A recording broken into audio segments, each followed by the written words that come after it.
नमस्कार दोस्तों, आप लोगों का स्वागत है एग्जाम कैरियर में। हम लोग आज देखेंगे हिंदी वर्णमाला व विराम चिन्ह।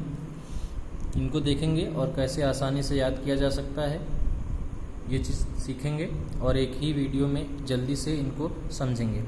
तो चलिए स्टार्ट करते हैं बिना देरी किए हुए। सबसे पहले देखेंगे वर्ण तालिका। वर्ण तालिका में दो चीज़ आती हैं, एक स्वर, दूसरा व्यंजन। स्वर और व्यंजन। अब व्यंजन को अगर देखें हम दोस्तों, तो व्यंजन में आप देखोगे दोस्तों, एक तो ह्रस्व स्वर, दीर्घ स्वर और प्लुत स्वर आते हैं। ह्रस्व स्वर, दीर्घ स्वर और प्लुत स्वर आते हैं। इसमें देखोगे ह्रस्व स्वर में ये होता है जो एक मात्रा का टाइम ले, यानी कम समय में बोला जा सके, उन्हें कहते हैं ह्रस्व स्वर। जैसे आ, छोटी ई, छोटा ऊ, ये ह्रस्व स्वर हैं, ये कम समय लेते हैं। दीर्घ स्वर होते हैं जो ह्रस्व स्वर से ज़्यादा टाइम लेते हैं, ज़्यादा समय लगता है इनको बोलने में, या फिर कह सकते हैं इनमें दो मात्राओं का समय लगता है। तो कौन कौन से हैं? जैसे आ, बड़ी ई, बड़ा ऊ, ए, आए, ओ, आओ, आ, ये दीर्घ स्वर हैं, इनमें थोड़ा सा ज़्यादा समय लगता है। फिर हमारे आ जाते हैं प्लुत स्वर। प्लुत स्वर वो स्वर होते हैं जो दीर्घ स्वर से भी ज़्यादा समय लेते हैं, जैसे रा, मा, ये वाले वर्ण आ जाते हैं। अब इनमें क्या होता है, इनका प्रयोग नाटक के संवादों में किया जाता है, इन वर्णों का, स्वरों का। आगे देखेंगे दोस्तों। अब देखेंगे दोस्तों तो व्यंजन। व्यंजन में आता है स्पर्श व्यंजन, अंतस्थ व्यंजन, ऊष्म व्यंजन, आगत व्यंजन और संयुक्त व्यंजन। ये पार्ट आते हैं व्यंजन में।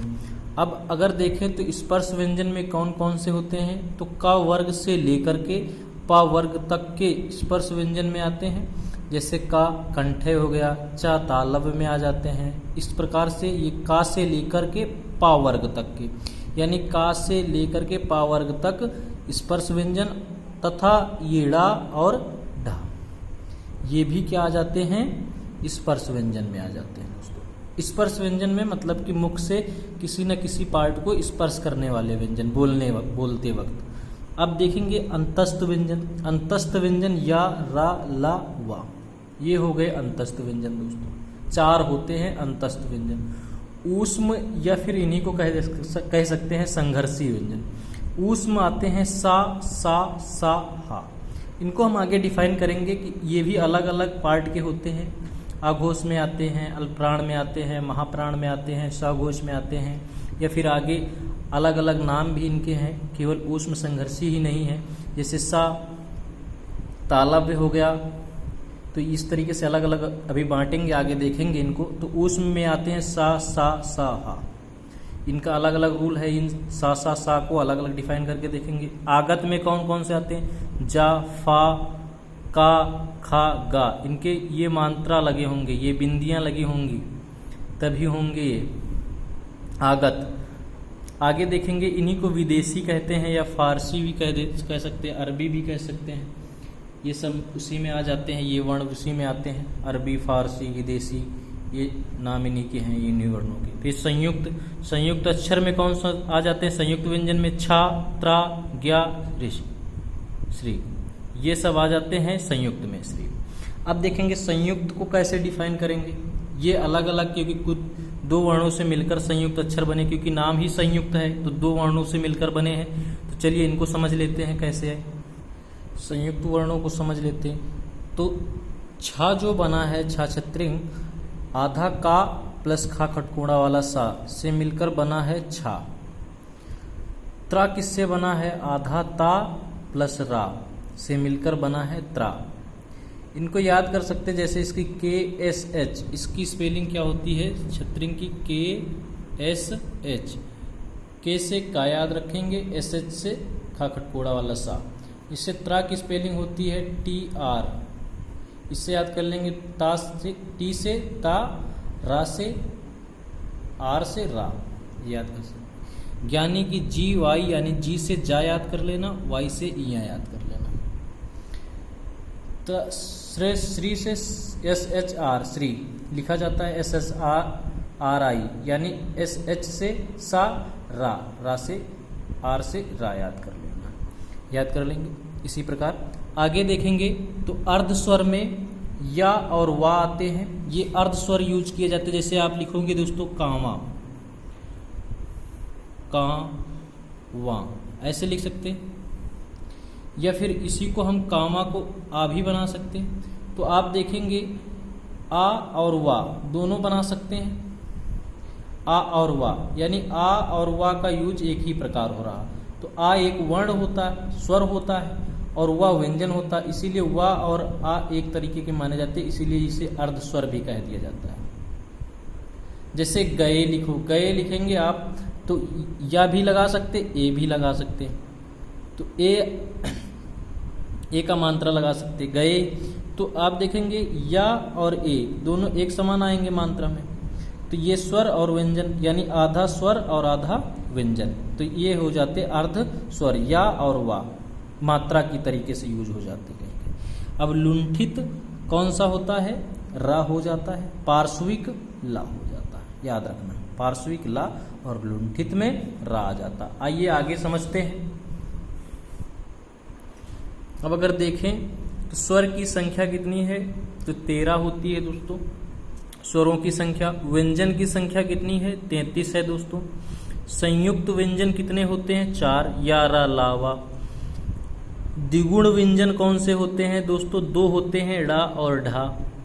लेखक के आधार पर कुल वर्ण कितने हैं, तो इन सबको जोड़ोगे तो कुल वर्ण निकल के आ जाएंगे 52 दोस्तों। तो कुल वर्ण पूछ ले तो 52 होते हैं, स्वर की संख्या पूछ ले तो 13 बता सकते हैं, व्यंजन की संख्या पूछ लेगा क्वेश्चन में तो 33 कई बार पूछे गए हैं क्वेश्चन।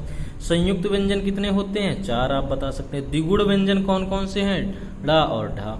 चलिए अब चार्ट देख लें, जो चार्ट बनाए आप देखोगे वो मास्टर चार्ट है, उससे आप सारे व्यंजन देख सकते हैं। चलिए देखते हैं।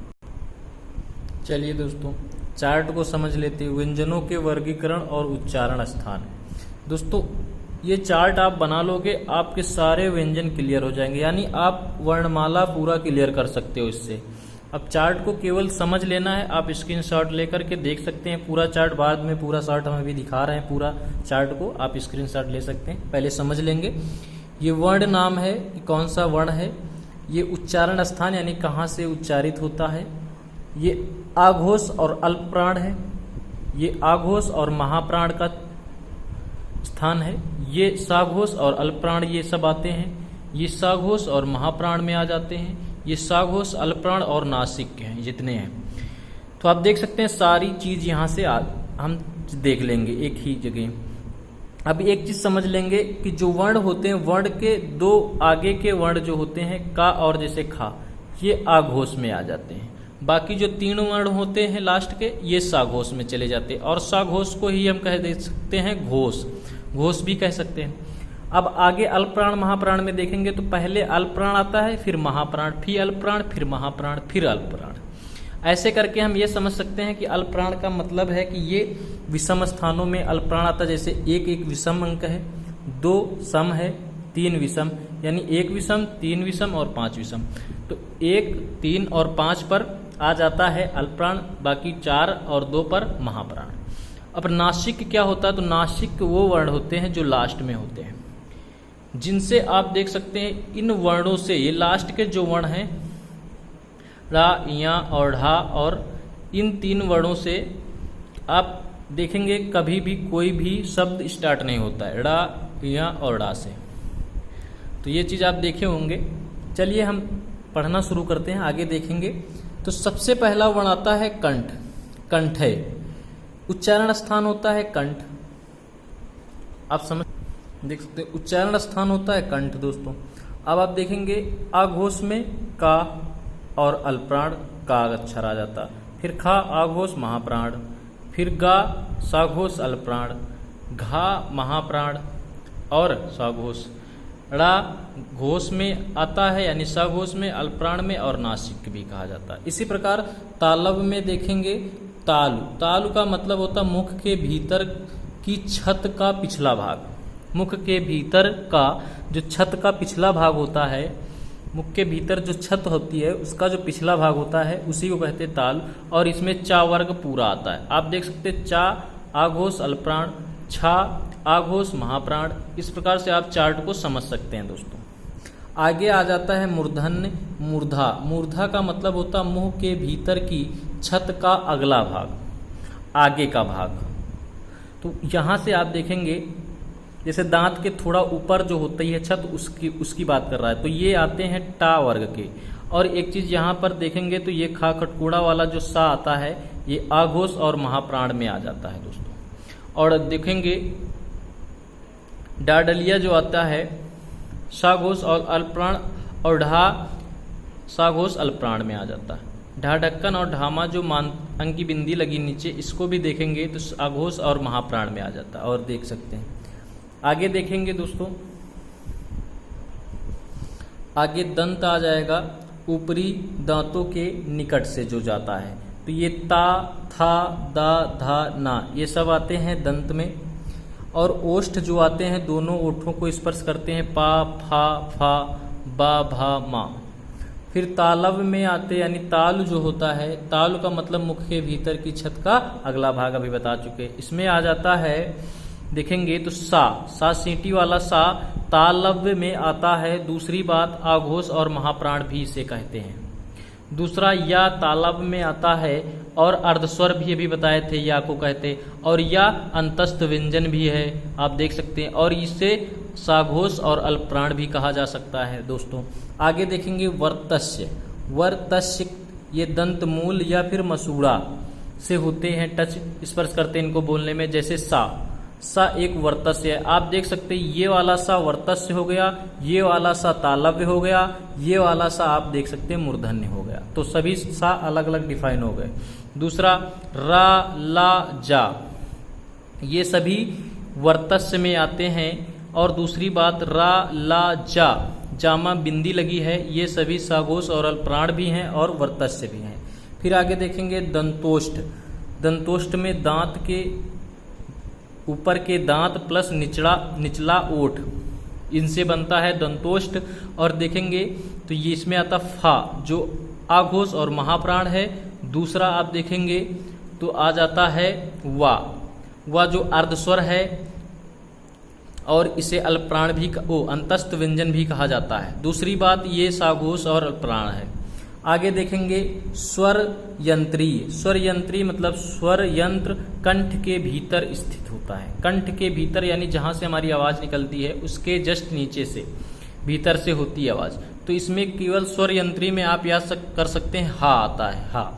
और ये साघोष और महाप्राण भी है और स्वर यंत्री में हा आ जाता है। आप दोस्तों इसको याद कर सकते हैं। चलिए आगे देखते हैं।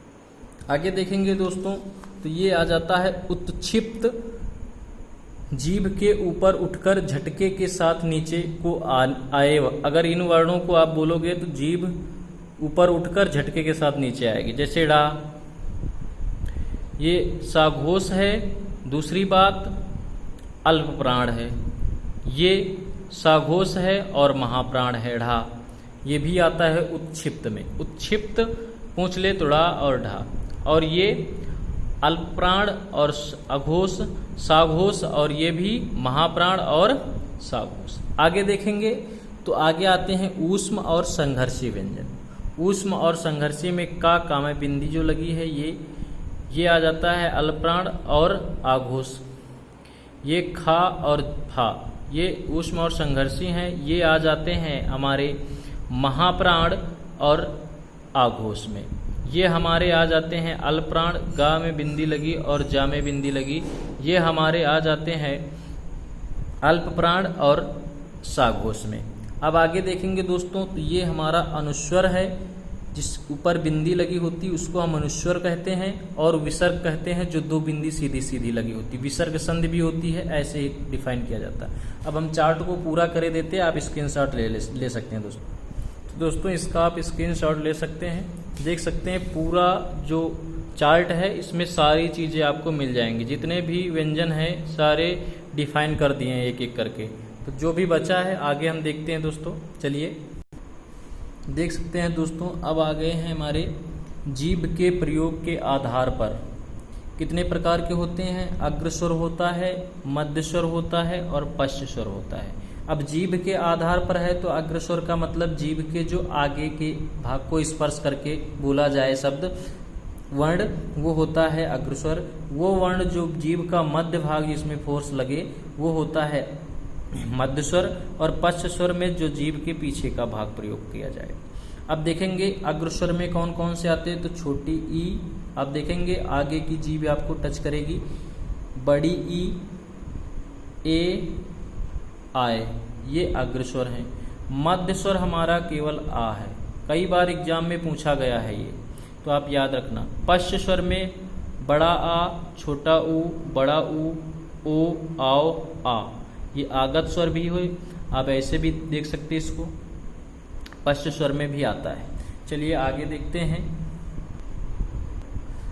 तो हम देखेंगे मुख द्वार या मुख विवर खुलने के आधार पर। अब जैसे इसमें 4 पॉइंट हैं, विव्रत, अर्धविव्रत, संवृत और अर्धसंवृत। विव्रत का मतलब होता है जिसमें पूरा मुख आपका ओपन हो यानी खुला हो बोलने में, तो वो आता है आ, बड़ा आ आप बोलोगे तो पूरा मुंह खुला हुआ होगा। विव्रत का मतलब पूरा मुख खुला होना। अर्धविव्रत का मतलब होता है कि आधा मुख आपका खुले वर्ण बोलने के बाद, तो आप देखोगे छोटा आ, आधा मुख खुलेगा, ए, आए, आओ, आ, ये अर्धविव्रत में आते हैं। ये आप देख सकते इस आ का बहुत जगह प्रयोग किया गया। आगे देखेंगे संवृत का मतलब होता है, संवृत का मतलब होता है पूरा मुख बंद हो, और अर्धसंवृत का मतलब होता है आधा मुख बंद हो, आधा मुख बंद हो। तो आप देख सकते पूरा मुख, छोटी ई, बड़ी ई, लगभग पूरा मुख इसमें बंद रहेगा। संवृत का मतलब होता है छोटी ई, बड़ी ई, छोटा ऊ, बड़ा ऊ, ये संवृत होते हैं। अर्धसंवृत का मतलब आधा मुख बंद होगा, जिसमें ए, ओ, इनमें आधा मुख बंद होगा जब इनका उच्चारण करोगे बोलोगे तो। आगे देखेंगे दोस्तों ओठों की स्थिति के आधार पर, ओठों की स्थिति के आधार देखेंगे, ओठों की स्थिति के आधार पर 2 होते, आवृत्तमुखी और वृत्तमुखी। आवृत्तमुखी में मतलब कि आपका जो मुख में वृत्त ना बने यानी गोलाकार मुख ना हो, वो होते आवृत्तमुखी। वृत्तमुखी मतलब आपका मुख गोलाकार हो जाएगा जब इन वर्णों का प्रयोग करोगे बोलोगे तो।